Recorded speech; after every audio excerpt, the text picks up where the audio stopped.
material inspires you to write a musical?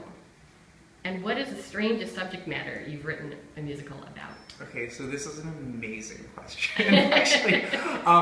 What inspires me to write a musical are, well, a couple of answers to this question. Number one is that what they say is that it has to be a story that sings. And I don't know how to put that more clearly than that, but there are some stories, there are a lot of great stories out there. So, you know, within the canon of great stories, some of them have inherent musicality to them. There's a certain something that music can contribute to storytelling, to certain kinds of stories, that it doesn't necessarily help other stories develop the way that they want to develop. You know, some things are just better suited for episodic television, and some stories are better suited for straight play, don't touch it.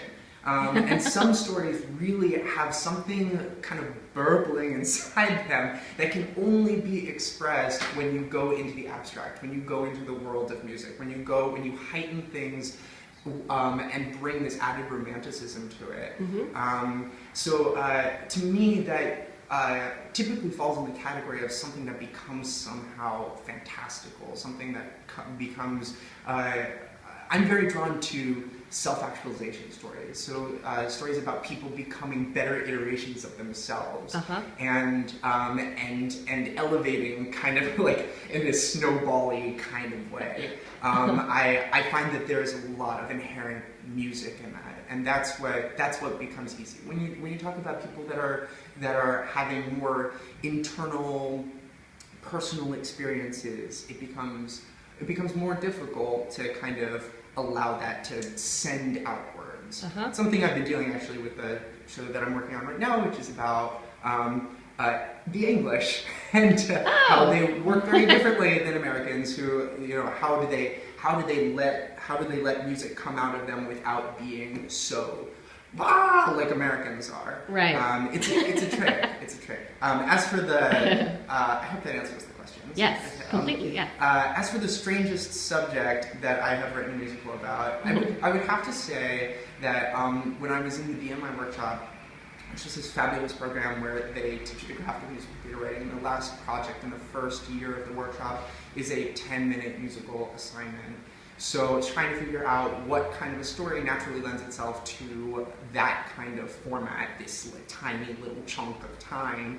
And I had this idea to musicalize a viral YouTube video. So I chose my all-time favorite, which is Scarlet Takes a Tumble. And if you haven't seen it, it is an American, oh my god, it's an American cinematic treasure. Like, screw you, Citizen Kane. This is like the most amazing film of the past, I don't even know how long. Definitely look it up. But I did, when I came into the class and said, here it is, Scarlet Takes a Tumble, the musical about this girl who falls off a table on her webcam in her basement, everyone took one look at me and said, get out.